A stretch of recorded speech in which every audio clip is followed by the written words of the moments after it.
This is a video from Alan Furlong Analytic Counselling and Supervision Therapy Practice located in Perth, Australia, and also online to clients worldwide. If you like this content, please like, share and subscribe as we post more content each week. We are trying to reach as many people as possible, sharing easy to understand theoretical concepts that we hope will increase your insight and awareness on a variety of different subjects in self-help and self-care. The psychoanalytic concept of compulsion to repeat and its links to trauma bonding, Stockholm syndrome, and letting go through Dolores Cannon's teachings on cutting karmic contracts. Introduction: the repetition of pain. Human behavior often manifests as a series of patterns, some enriching and others destructive. Sigmund Freud's psychoanalytic concept of the compulsion to repeat offers profound insights into why individuals unconsciously revisit traumatic experiences. These repetitions may arise in various forms, such as revisiting abusive relationships, self-sabotaging behaviors, or reenacting childhood pain. This essay explores the compelling interplay between the compulsion to repeat, trauma bonding, and Stockholm syndrome. It also integrates the spiritual dimensions of Dolores Cannon's teachings on karmic contracts and how releasing these metaphysical bindings can facilitate healing and liberation. 1. Compulsion to repeat, revisiting the past. Freud introduced the idea of the compulsion to repeat in Beyond the Pleasure Principle, 1920. He observed that individuals often relive painful experiences rather than seek pleasure, contradicting his earlier premise that human behavior primarily seeks to avoid pain and pursue gratification. This compulsion arises from unresolved psychic conflicts, particularly those rooted in trauma. Characteristics: 1. Unconscious drive. People are often unaware of their repetitive behaviors. 2. Expression of trauma. Repetition becomes a way to gain mastery over unresolved experiences. 3.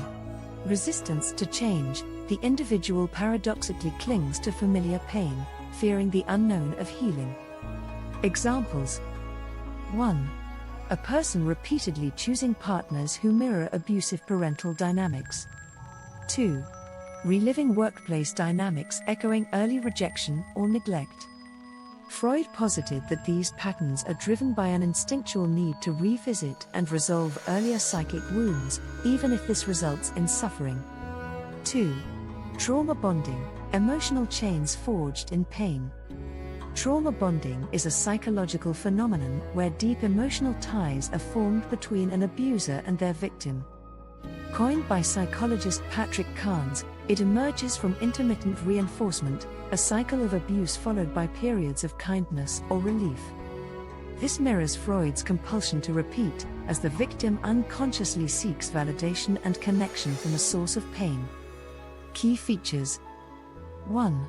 Intermittent reinforcement. The unpredictability of affection versus abuse strengthens the bond. 2. Distorted reality. Victims often rationalize or minimize the abuser's behavior. 3. Dependence and fear. Victims become emotionally and often physically reliant on their abuser. Linked to compulsion to repeat, victims of trauma bonding unconsciously return to relationships that mirror past wounds, seeking resolution or healing but instead perpetuating cycles of harm. This aligns with Freud's theory that repetition is an attempt to gain mastery over past trauma. 3. Stockholm syndrome, love in captivity.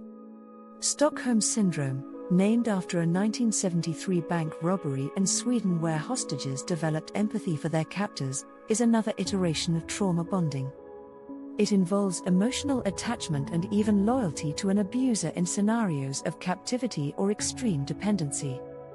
Characteristics: 1. Survival mechanism. Victims unconsciously align with their captors to reduce the perceived threat. 2. Cognitive dissonance. Rationalizing the abuser's behavior to reconcile the situation. 3. Attachment under duress. Emotional bonds are formed despite the harm inflicted. Compulsion to repeat and Stockholm syndrome. The mechanism of Stockholm syndrome reflects a deep-seated compulsion to repeat, as individuals unconsciously adapt to hostile dynamics similar to unresolved early relational traumas. This unconscious repetition often stems from neglect or abuse experienced during formative years. 4. Freud, trauma, and bonded dynamics. The compulsion to repeat serves as the psychological backbone of trauma bonding and Stockholm syndrome. Both phenomena reflect the psyche's attempt to resolve unhealed wounds by recreating the conditions of earlier trauma.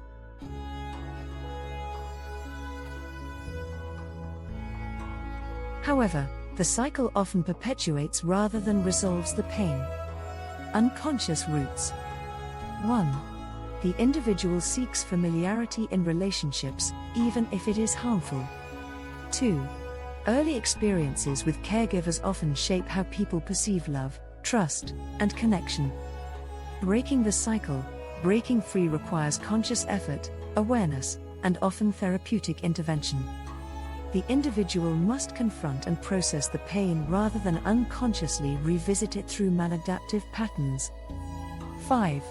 Letting go, the psychological and spiritual path. Letting go of destructive patterns involves profound inner work. From a psychological standpoint, this means addressing unresolved trauma through therapy modalities like psychoanalysis, EMDR, eye movement desensitization and reprocessing, or somatic experiencing. Spiritually, letting go often encompasses forgiveness, release, and energetic clearing. Dolores Cannon's teachings on karmic contracts. Dolores Cannon, a renowned hypnotherapist and metaphysical teacher, introduced the concept of karmic contracts, agreements made by souls before incarnation to learn specific lessons through relationships and experiences. Key principles. 1. Pre-incarnation agreements. Souls choose challenging dynamics to grow spiritually. 2. Releasing contracts. Once the lesson is learned, the soul can release the binding. 3. Energetic freedom. Cutting karmic ties allows individuals to move forward without repeating destructive cycles. Techniques for letting go. 1. Quantum healing hypnosis technique, QHHT. Cannon's methodology helps individuals uncover the roots of their karmic contracts. 2. Visualization and rituals, practicing symbolic cutting of ties to release energetic attachments. 3. Forgiveness, both self and others to dissolve resentment. 6. Parallels between psychoanalysis and spiritual healing. Psychoanalytic and spiritual approaches share a common goal, breaking the chains of unconscious repetition. While Freud emphasized understanding and resolving psychic conflicts, Cannon's teachings encourage spiritual release and transcendence. Shared goals. 1. Awareness. Both approaches highlight the need to become conscious of hidden patterns. 2. Healing through understanding. Psychoanalysis delves into the unconscious, while spiritual practices explore the soul's journey. 3. Empowerment. Both pathways ultimately empower the individual to reclaim agency over their life. Divergent approaches. 1. Psychoanalysis focuses on the mind, behavior, and interpersonal dynamics. 2. Spiritual healing centers on the soul, energy, and karmic purposes. 7. Breaking free. Practical and spiritual tools. Breaking free from trauma-related cycles requires a holistic approach that integrates psychological, emotional, and spiritual dimensions.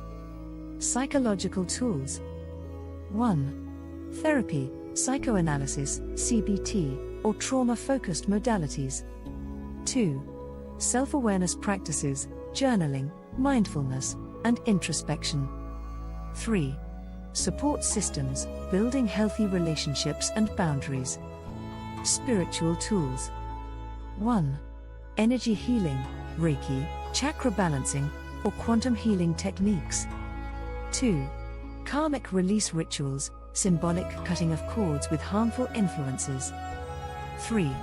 Meditation and prayer, connecting with higher consciousness for guidance and strength. 8. Integration, toward healing and liberation. Healing involves integrating psychological insights and spiritual wisdom. Recognizing the compulsion to repeat, addressing trauma bonds, and releasing karmic contracts lead to profound liberation. A unified approach. 1. Awareness. Identify repetitive patterns and their origins. 2. Processing. Work through the emotional pain with therapeutic or spiritual practices. 3. Release. Let go of attachments and embrace a higher purpose. Conclusion. Liberation through awareness and release. The psychoanalytic concept of the compulsion to repeat offers profound insights into why individuals revisit painful dynamics, whether through trauma bonding or Stockholm syndrome. By integrating psychological understanding with spiritual practices such as those taught by Dolores Cannon, individuals can cut the ties of karmic contracts and embrace a life of freedom and growth. Healing requires a delicate balance of confronting the past, releasing its hold, and stepping into a future unbound by repetition and pain. Through this dual journey of mind and spirit, true liberation becomes possible. Thanks for watching. I hope you gained some new learnings from this video presentation. Please like, share and subscribe as we upload more content weekly.